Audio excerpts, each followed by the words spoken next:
રાજ્યમાં Kankaria carnival, flower show, international kite festival સહિત અનેક ઉત્સવો ઉજવવા માટે કરોડો રૂપિયાના પાણીની જેમ વેડફાટ કરવામાં આવે છે, પરંતુ રાજ્યમાં આવેલી આફત હોય કે અવસર, હંમેશા રાજ્યની સુરક્ષા માટે ખડે પગે તૈયાર રહેનાર પોલીસ કર્મચારીઓને પગાર ચૂકવવા માટે રાજ્ય સરકાર પાસે ગ્રાન્ટ ન હોવાનું સામે આવ્યું છે। હજારો પોલીસ કર્મચારીઓના પગાર ન થતા પોલીસ બેડામાં ભારે રોષની સ્થિતિ પણ જોવા મળી છે।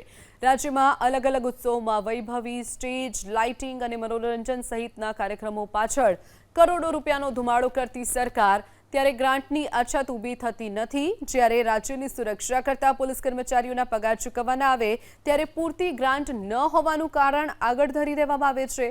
મંગળવારે ગુજરાત પોલીસના હિસાબી અધિકારી ધવલ બવાડિયાએ એક પરિપત્ર જાહેર કર્યો, જેમાં પૂરતી ગ્રાન્ટ ન હોવાથી પગારમાં વિલંબ થઈ શકે છે તેવો ઉલ્લેખ કર્યો છે।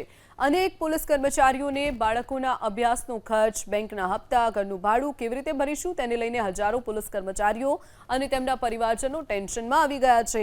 આ ગ્રાન્ટની અછતથી રાજ્યની તમામ પોલીસ કમિશનર, રેન્જ કચેરી, સીઆઈડી ક્રાઇમ ઇન્ટેલિજન્સ, રેલવે, હથિયાર એકમો, સ્ટેટ ક્રાઇમ રેકોર્ડ બ્યુરો તથા તમામ જિલ્લા પોલીસ અધિક્ષકની કચેરીઓના કર્મચારીઓને થઈ શકે છે। આ તરફ પગાર મોડો થવાના પરિપત્રોને લઈ વિક્ષેપ ગંભીર આરોપ લગાવ્યા છે।